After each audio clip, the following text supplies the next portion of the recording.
E começa aqui... Segunda Popular.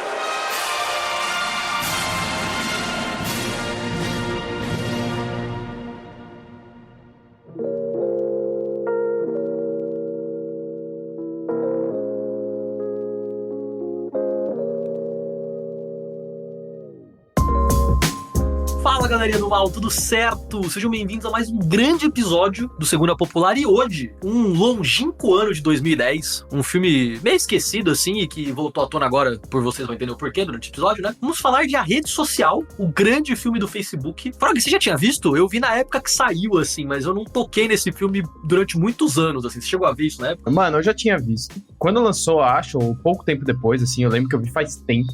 Na época eu achei ok, tipo, achei interessante, mas também não achei um mega filme. E até hoje ele é bem, digamos assim, louvado e tal. Eu nunca entendi muito porquê, acho que é só porque tem atores famosos. Mas reassistindo, eu relembrei o que ele é ruim. E eu lembrei que eu nunca gostei, eu só achava que, tipo, era importante assistir. Deixa a gente fazer um micro adendo. Esse filme tá na pauta, sei lá, uns 5 meses. Esse filme tá na pauta há muito tempo. E por acaso, na gravação desse episódio, a gente vai tentar lançar ele o quanto antes, né? Ele vai ficar muito na fila. Teve todo o lance do Facebook, do Mark Zuckerberg falar que vai mexer em toda a dinâmica dele e permitir, basicamente, que a gente tenha racismo e, enfim, outras formas de violência na rede social dele, porque foda-se. Então acho que a gente pode... O Frog é um pouco mais antenado do que em tecnologia, acho que ele pode falar um pouco mais sobre isso, assim. Mas do filme, mano... Foi um filme super X que eu vi na época. Porque é muito aquele filme, tipo, seria legal saber como nasceu o Facebook, tá? E eu acho que ele envelheceu bem, pra ser sincero, assim. Eu gostei mais dele hoje, por motivos específicos, assim. Tipo, pra mim, acho que a primeira coisa que a gente pode falar é esse filme de 2010. Então o Facebook tinha, sei lá, seus 6 anos. Talvez uns 4 anos, mas eu acho que o Facebook é de 2004 ou 2005, mais ou menos. Então tinha seus 5 anos, era uma rede social bem recente, principalmente no Brasil ainda. E ele é do David Fincher. Eu acho que esse é o grande pulo do gato desse episódio. Bem brisa de cinéfilo, eu vou defender o diretor. O David Fincher é nada mais, nada menos do que o diretor de Clube da Luta. Que a gente tem, eu não sei se a gente tá gravando, se o episódio já saiu, mas é um episódio justamente que ele pega o conceito de masculinidade, de essas coisas, e ele trabalha numa certa crítica. Se funcionou ou não, né? Se ele é o tropa de elite gringo, a gente pode entrar nessa discussão um dia, porque muita gente gosta do Clube da Luta pelos motivos errados. Mas eu sinto um pouco assim, sei lá, eu sinto que ele odeia muito o Mark Zuckerberg. Ele acha o Mark Zuckerberg muito pau no cu. E o filme, pra mim, deixa muito claro que ele é um desgraçado. Então acho que a primeira linha, assim, tipo, eu vou gastar essa onda. Eu acho que o filme é uma crítica, Frog. É uma grande crítica ao capitalismo e ao Facebook e às redes sociais, Frog. Tá lá, tá lá.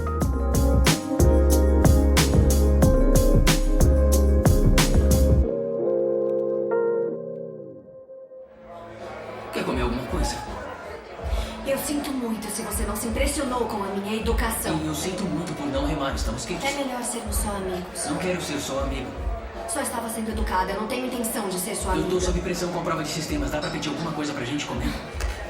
Mark, provavelmente você vai ser um programador muito, muito bem sucedido. Mas vai passar a vida achando que garotas não gostam de você porque você é um nerd. E eu quero que saiba do fundo do meu coração que não é por isso. É porque você é desprezível.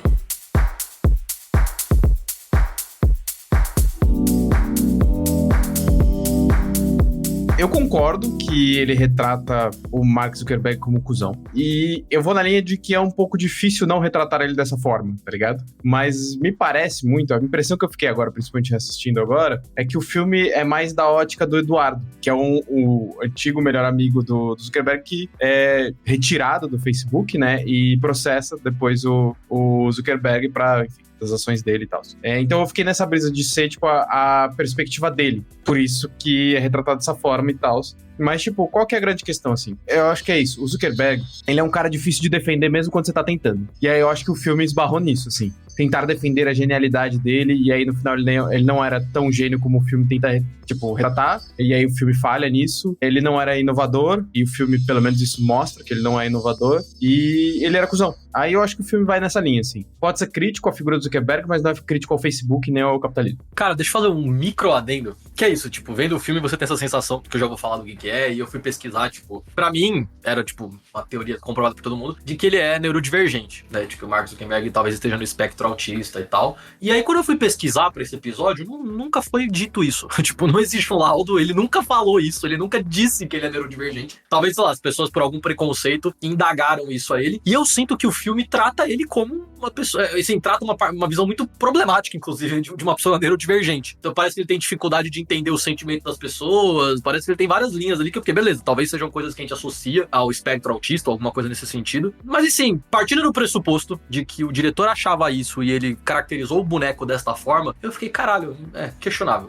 Não sei, acho discutível isso. Mas, o que eu acho da crítica interessante, que eu sinto pelo filme, assim, a todos os momentos, na minha interpretação, o filme deixa muito claro, tipo assim, mano, ele só deu sorte de nascer rico. A metade das coisas que ele consegue, ele deu sorte de nascer rico. Então, assim, não, ele não é um maluco aleatório, ele tava em Harvard. A gente começa a discussão por aí. E, mano, tem uma cena que eu adoro, muito X, assim, que ele sai de uma palestra e na palestra era o Bill Gates. Então era esse tipo de coisa. A gente não tem palestra com o Bill Gates por aí. Então, tem essa brisa, quando ele vai falar com os caras pra fazer mesmo, né, usar a rede social de Harvard, né, porque, ironicamente era isso, era uma rede social de Harvard super exclusiva pra aquela galera. Eu falei, beleza, é isso. O cara nasceu muito rico, ele teve acesso às melhores escolas, às melhores tudo, inclusive a tecnologia, porque você falar de fundar uma rede social ou algo parecido em 2004, você tem que ter muito acesso, né? E aí eu sinto que o filme gasta muito essa onda, assim. O filme fala, mano, ele deu muita sorte, ele é muito inteligente, ele fez o rolê dele, mas, tipo, o mesmo cara no lugar errado, ou no momento errado, ou com as oportunidades que não deram tão certo, ele não teria chego até ali, né? E a minha perspectiva também, e aí, enfim, eu não sei se isso é tão forte no filme, eu acho que são breves momentos também. Ele parece um cara muito frustrado com mulher. Tipo, parece que o Facebook nasceu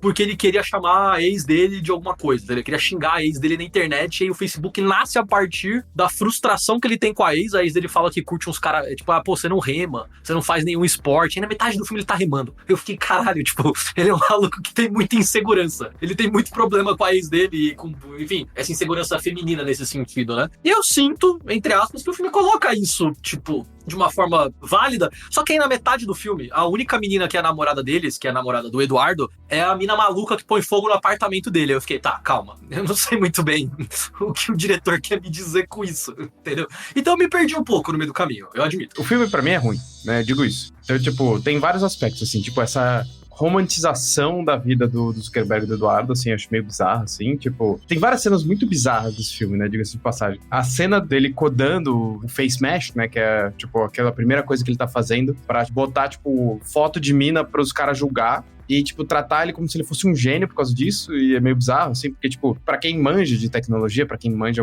um basicão de programação, você ouve o que ele tá dizendo que ele tá fazendo, e não é nada de especial. Tipo, literalmente é só comandos muito simples, assim. E trata como se ele fosse um mega hacker, gênio, não sei o quê. Na verdade, ele só tá fazendo um site muito simples, um bagulho, tipo, baixando páginas web de uma forma muito simples, só que em linha de código. E aí, tipo, eu fico... Tá, eles estão tentando dar uma romantizada pra mostrar, fingir que ele é um puta gênio. Só que no final, ele, tipo, é um programador e tal, beleza, nada de mais, nada de menos. Pode até que ele seja um ótimo programador, mas, tipo, isso não faz dele um gênio. E também mostra como se ele estivesse inovando muito.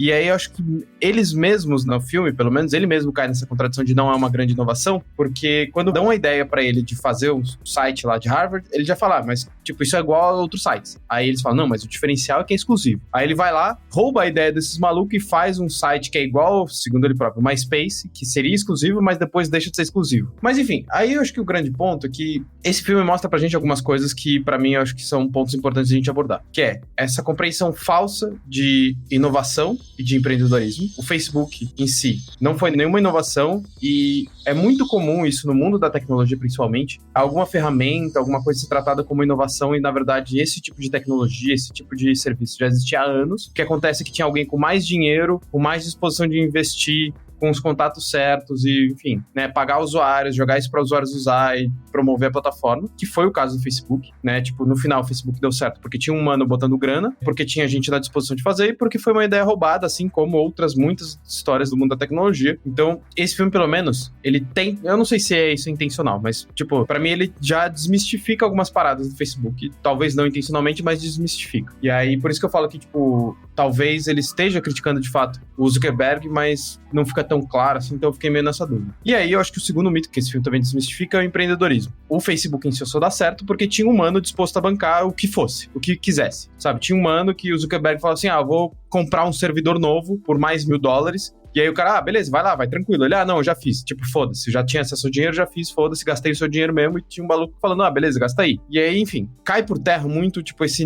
grande mito do gênio empreendedor da inovação, que é muito, muito comum hoje em dia e usar essas pessoas como exemplo. E aí eu acho que pelo menos esse filme compra esse papel. Mas, tipo, essa mensagem que você falou, de, tipo, só deu certo porque ele é rico, fica muito claro. Não tem como fingir isso. O filme fala, tipo, mano, é só porque ele tava em Harvard, só porque ele tinha os contatos das pessoas em Harvard, só porque ele tinha acesso às pessoas. Isso não teria dado certo. Tem essa brisa, tem uma hora que ele gasta essa onda com os meninos, né, que eles são um pouco mais, fala assim, mano, vocês só tem que estar, tipo, no outro estado lá, que a gente vai, tipo, imagino que eles vão ter uma isenção fiscal, a gente compra uma casa, e lá vai ter mais gente pra gente resolver. E aí eles, beleza, e aí eles vão lá e alugam uma casa. E eles alugam uma casa, eles têm uma equipe de, na época ali, que são os hackers jovens de, sei lá, pelo menos umas 5, 6, 7, 8 pessoas, e eles começam a morar no outro lado do país, porque sim, porque dá, porque foda-se. Então, eu acho curiosíssimo, parece uma república, tem toda essa brisa de... Porque acho que esse é o rolê, tem esse rolê, tipo, assim como o Mark Zuckerberg, porque até hoje ele é meio jovem ainda, essa brisa de, puta, é uma startup. Se você tiver um sonho, se você acreditar, você vai conseguir na terra da oportunidade. E aí, volta esse lance. Só pra gente não falar só de dinheiro, porque eu acho que tem uma outra relação que eu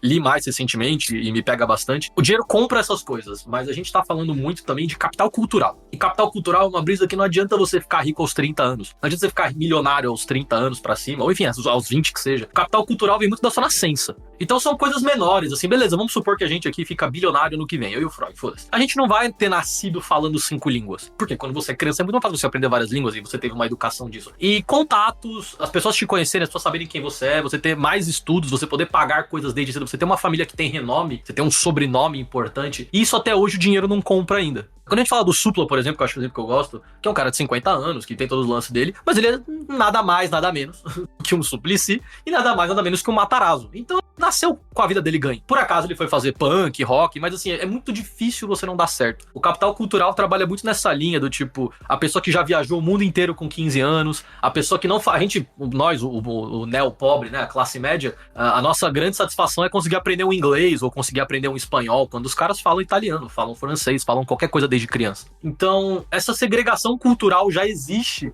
e eu acho que o filme vai muito nessa linha, assim, de, mano, não só o Mark Zuckerberg, mas os gêmeos, né, que são os caras que vão brigar judicialmente com ele, os gêmeos estudam em Harvard, o pai deles é um dos maiores financiadores da faculdade, e quando eles acham que eles vão se fuder, eles chamam uma reunião com o reitor. E deixa eu te falar, eu não sei se você já viu o reitor da FRJ, se você já viu o reitor da USP, se você já viu o reitor da sua faculdade. Eu te garanto que não é a coisa mais simples do mundo de acontecer. Então eu gosto que o filme trabalha nessa linha de... Não estamos falando só de dinheiro. Estamos falando de gerações e gerações de famílias que vão ter coisas e que é muito difícil você cair pra baixo. A pessoa mais incompetente que nasce nesse meio ainda está lá no alto e ainda vai ter muita chance de vida, tá ligado? Existe esse mito da ascensão social, né? E uma coisa que precisa ficar muito clara, assim, eu tava até comentando com outras pessoas esses dias, que há um tempo atrás, até acho que por culpa da Marina Chauí, ficou-se muito esse bagulho, tipo, da classe média, né? Esse conceito de classe média, quase como um conceito dispar do que é classe trabalhadora. E aí criou-se esse mito da ascensão da classe, tipo, pobre, né, C e D, pra classe B, né, classe média. E enquanto existir a classe A, e aí o desejo constante da classe média se tornar classe A. E aí uma coisa importante, assim, que precisa ficar muito claro, assim, tipo, às vezes a classe média alta pode participar dos espaços da burguesia. O Zuckerberg, ele não é filho de burguês, né, ele é filho de, tipo, pelo menos assim, os pais dele, não sei se a família dele, etc, mas, tipo, os pais dele eram, tipo, psiquiatra, médico, dentista, alguma coisa assim. Tipo, eram da área de saúde, que nos Estados Unidos ganham muito dinheiro, então ele era de uma família muito rica, mas ele era, tipo, classe média muito alta, ganhava muito dinheiro a ponto de a família dele conseguir bancar Harvard. Que, pra quem não sabe, o ensino superior nos Estados Unidos é carésimo. Carésimo. E eu não digo só em Harvard. Qualquer universidade privada nos Estados Unidos é muito caro. Harvard é muito mais. E aí usa-se essas figuras, como o próprio Zuckerberg, que saiu de uma classe média já muito alta para eventualmente se tornar um burguês, né? Dono do Facebook, Meta, etc. Como, tipo, a regra. A possibilidade de ser regra, né? Tipo, se você for um empreendedor muito bem sucedido, se você se esforçar em inovação e tal. E esse é um ponto importante. O Zuckerberg, estar inserido em Harvard, permitiu a ele ter acesso a burgueses, a filhotes de burgueses com disposição de, por exemplo, botar dinheiro aonde ele quisesse, né? A ponto de, por exemplo, bancar servidor no começo dos anos 2000, bancar viagem para Califórnia só para eles ficarem lá um tempo expandindo os negócios na Califórnia e coisas assim. Isso é uma coisa que a classe trabalhadora não tem acesso normalmente, via de regra. A gente não tem acesso a quantidades enormes de dinheiro para ficar, digamos assim, fazendo explorações comerciais, ficar tentando um monte de negócio. Qual que é a grande questão do porquê que burguês normalmente consegue empreender e criar tantos negócios e inovações, etc? Porque eles podem se dar o luxo de errar. Então, tipo, um burguês pode investir 50 milhões num negócio que não dá certo. Agora, se alguém da classe trabalhadora investe 50 mil reais num negócio e esse negócio não dá certo, provavelmente você vai perder sua casa. Então, tipo, existe uma diferenciação muito grande, porque o máximo que vai acontecer é o burguês pegar outro empréstimo do banco, porque lembrando que o banco empresta dinheiro para burguês porque foda-se, eles nem cobram juros. Enquanto a gente não tem essa possibilidade. Se a gente pega dinheiro do banco e nunca devolve, tipo, nosso negócio vai falir, você vai ficar devendo pro resto da sua vida, provavelmente. Assim, isso, eu conheço várias pessoas que os pais devem mó grana para banco, porque pegaram empréstimo e aí o bagulho não deu certo, ou, sei lá, tá pagando casa, por mais de 30 anos, assim. Então, tipo, é um mito que é importante a gente desconstruir. Eu acho que esse filme serve pra isso, serve desse gancho, assim. O Facebook só deu certo por causa disso, o Facebook só dá certo, e assim como outras grandes, digamos assim, inovações do mundo, só deram certo porque tinha gente com muito dinheiro ao redor, apoiando a ideia, né? Se não, tipo, se o Zuckerberg fosse uma pessoa pobre, que não tivesse em Harvard, não tivesse em contato com essas pessoas, não tivesse dinheiro à disposição, provavelmente o que teria acontecido? Ele ia ter vendido essa ideia para algum burguês, no máximo. Isso se rolasse dele conseguir vender a ideia. E aí ele teria ganhado uns trocados, tipo, uns $1.000 na época, $2.000 na época, e fechou. Entende? Então eu acho que tem uma diferença substancial e a gente precisa falar disso, porque existe esse mito da ascensão social que, assim como inovação, empreendedorismo e capitalismo, é mito. Tem a cada garota uma base de classificação de 1400. Em algum momento a garota A é classificada com RA e a garota B é classificada com RB. Quando duas garotas competirem, vai ter expectativa de qual vai ganhar baseado na classificação atual, né? E essas expectativas são expressadas assim. Vou digitar. A da direita? É, a da direita. Deu certo? Pra quem vamos mandar primeiro? Leon. Pra quem você vai mandar? Pra umas 2 pessoas. A pergunta é, pra quem elas vão mandar?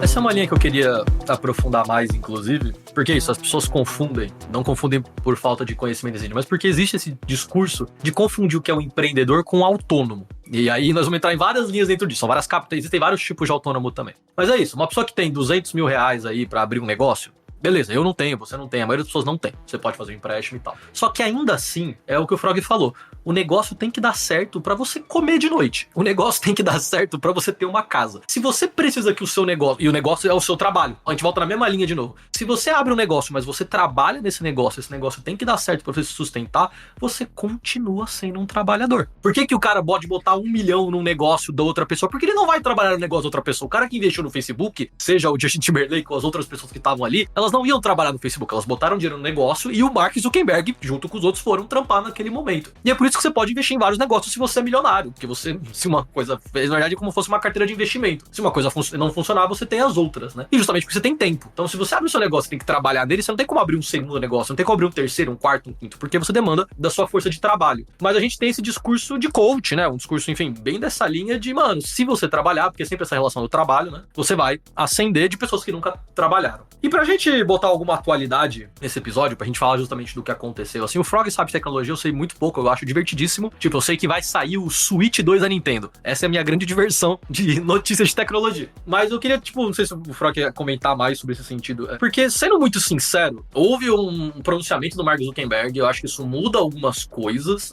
de entender como funciona aquela rede social, e não é só isso, não é o Facebook. O cara é dono da Meta, o cara é dono do Facebook, o cara é dono do WhatsApp, o cara é dono do Instagram, o cara tem quase o monopólio das redes sociais que a gente usa hoje no Brasil, inclusive, diga de passagem. Mas eu falei, mano, tá, eu entendo qual o problema, mas meio que sempre foi assim. Tipo, então, essa é a minha grande linha. Tipo assim, mano, é que ele tocou muito foda-se. Ele falou, mano, eu não me importo mais. Eu vou dizer o que vai acontecer porque agora eu tenho o Trump. Mas eu entrei, tipo, mano, muda alguma coisa nesse sentido? Então, sim e não. Porque, tipo, qualquer brisa. Eu até coloquei isso nos nossos pontos de discussão. O Facebook já era o que ele é hoje. Ele, tipo, foi piorando ao longo do tempo, claro. Mas, tipo, qual que é o ponto? Desde o começo E tem uma cena no filme que eles falam isso, né? Que eu acho que até o próprio Eduardo fala. Que a meta do Facebook era pegar dados das pessoas. Sempre foi. Pra, tipo, monetizar o Facebook, foi necessário para o Facebook, tipo, se tornar um negócio, tá?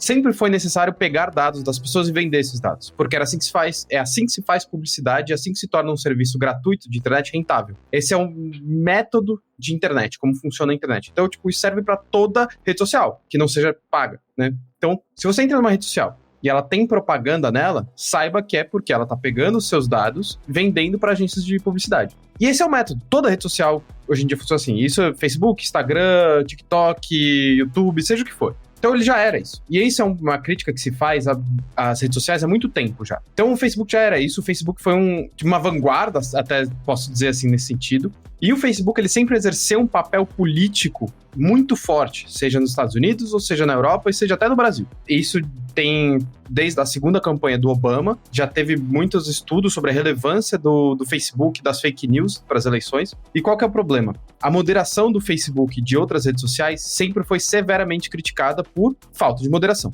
né? Então, discursos de extrema-direita, negacionistas, sempre rodaram soltos no Facebook, no Instagram também. E aí, de uns anos pra cá, principalmente conforme, tipo, a partir da primeira metade da segunda década dos anos 2000, então, tipo, de 2010 até 2015, foi começando a surgir legislações sobre isso, né? Por quê? Porque começou a dar problema. As redes sociais começaram a dar problema. E aí foram começando a surgir legislações. Isso seja na Europa, seja até em alguns estados dos Estados Unidos e aqui no Brasil. E aí, qual que é o ponto? Conforme foram surgindo essas legislações, para essas empresas continuarem atuando, elas tiveram que dar uma mudada. Então, melhorar um pouco a moderação, ter algum tipo de responsabilidade, tipo, legal, sobre a sua moderação de conteúdo. O que tá acontecendo hoje em dia? Eles estão tocando foda-se. Por quê? Porque eles viram que não dá em nada. Você cagar pra moderação, o máximo vai gerar uma multa. E aí, o que acontece? É mais barato você pagar uma multa e não ter moderação, se aliar com a extrema-direita, fazer fake news, os caralho a quatro, deixar tudo rodar solto, e você vai ganhar mais dinheiro fazendo lobby. Então, por exemplo, aqui no Brasil, a PL das fake news tá rodando faz anos. Anos, e ela não é aprovada. Por quê? Porque a Meta e outras redes sociais fazem lobby, que no Brasil é proibido. Não pode fazer lobby no Brasil, mas elas fazem descaradamente. Inclusive, fazem pressão para que seja legalizado o lobby no Brasil. A gente, no Brasil, tem o Marco Civil da Internet, que foi severamente cortado, foi aprovado no governo Dilma, mas foi severamente cortado de vários pontos importantíssimos por causa de lobby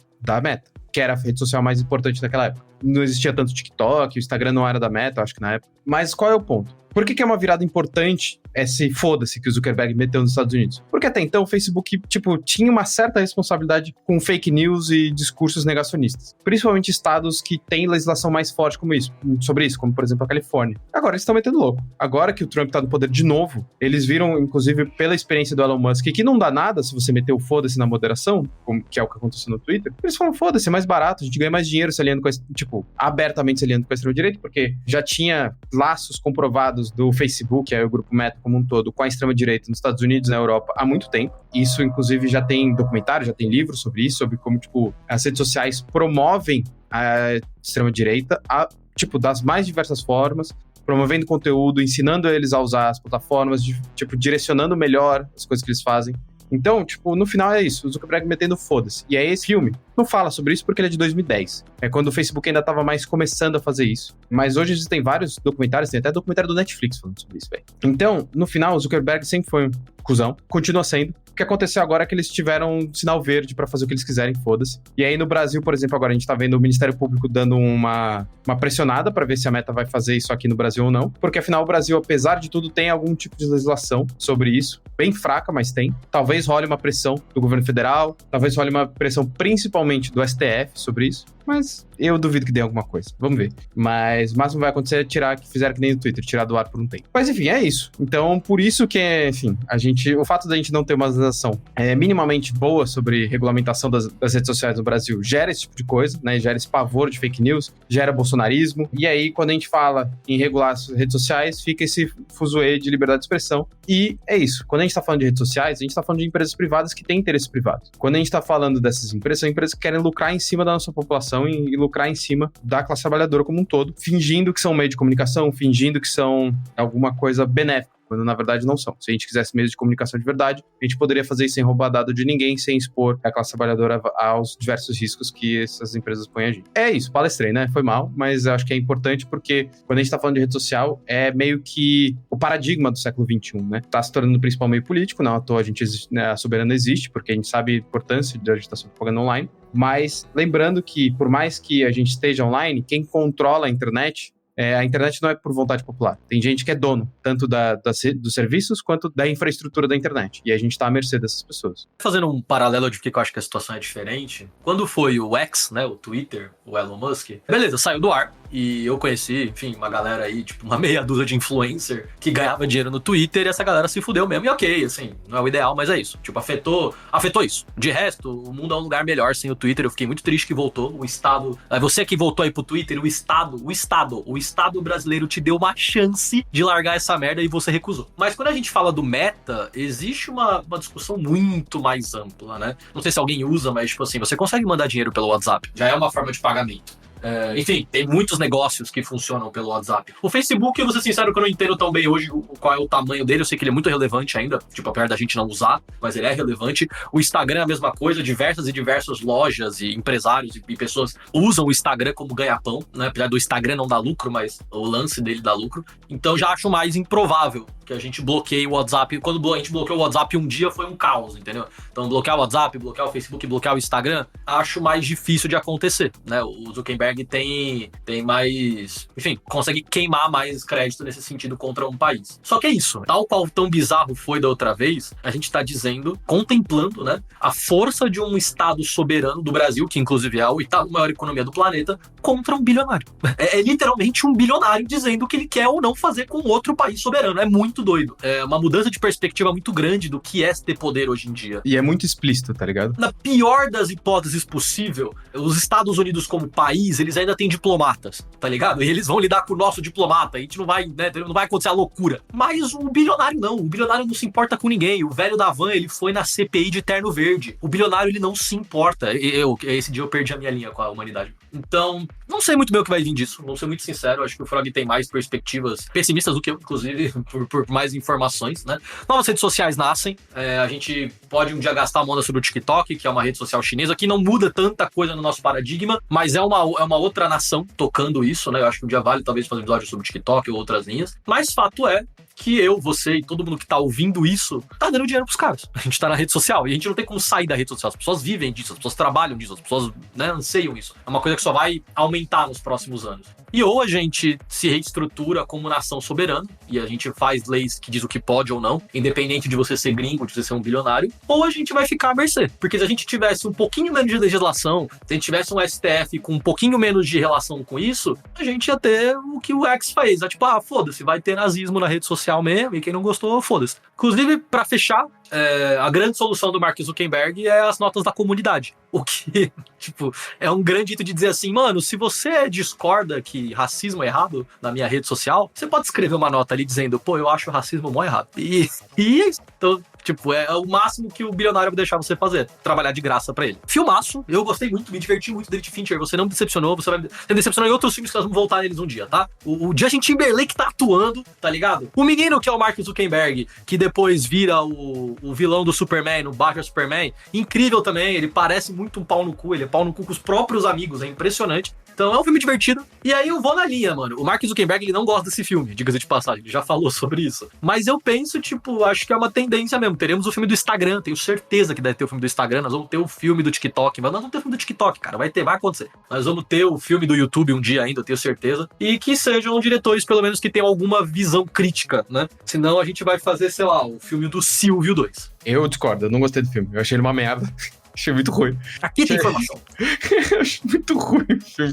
Tipo, eu achei difícil de assistir, assim, Mas é isso, é quase como historiográfico. Assim, óbvio que ele é romantizado pra caramba e tal, não é isso que eu tô falando, mas é um documento. Mas enfim, eu acho que falar sobre redes sociais, sobre a dinâmica das redes sociais é importante porque conforme melhora a nossa compreensão sobre o funcionamento e sobre os interesses da burguesia, tipo, deixar claro pra gente que tem interesses, tem um bilionário querendo ganhar dinheiro a qualquer custo, que tem uma visão política que direciona o próprio mecanismo daquela rede social em prol da sua visão política, diz muito sobre o funcionamento, sobre como isso anda e por que, por exemplo, tem vídeo hoje do Nicolas Ferreira com 100 milhões de visualizações, com repleto de fake news. Ou como, tipo, essas redes sociais foram utilizadas quase como armas pela extrema-direita para ganhar as eleições ao redor do mundo. O fenômeno do Trump e Boris Johnson, Modi e várias outras figuras foram por causa das redes sociais, de como elas funcionam e com a ajuda dessas redes sociais. Então, eu acho que é interessante esse debate, porque o que a gente está vendo hoje não é coincidência, né? Isso é resultado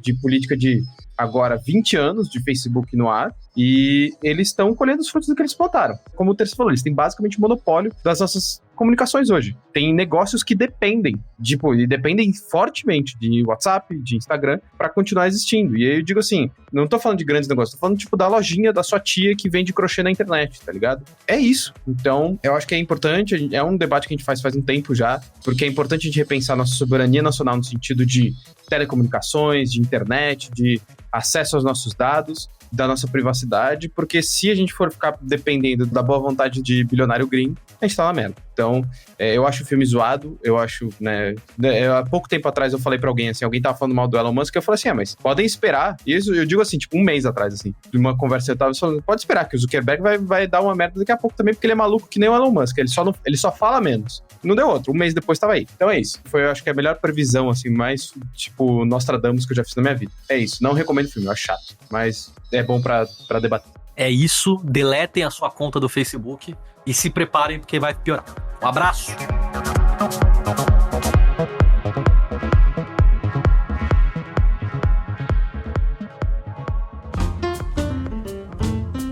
Bom, então muito obrigado por terem ouvido esse episódio, mais um episódio do Segunda Popular aqui com a gente. Eu queria sempre lembrar que nós somos um coletivo de marxistas-leninistas, de produtores de conteúdo na internet, e você pode achar todas as nossas informações aqui no link ao lado, se você tá no Spotify, se tá qualquer outro agregador, ou só pesquisar Soberana, tem nos links também nos nossos Instagrams e tudo que vocês podem encontrar lá. Então, obrigado por ouvirem mais esse episódio do Segunda Popular. Não esqueça de seguir as redes sociais do podcast para acompanhar nossos lançamentos futuros, e também acompanha nossas redes sociais aqui, Eu sou o Frog, quem tá falando aqui comigo é o Terça, nossa produtora é a Ana, nosso editor é o Nate, então siga nossas redes sociais também, acompanhe nosso conteúdo e também não esqueça de avaliar o nosso podcast e seguir nas plataformas de áudio que você escuta.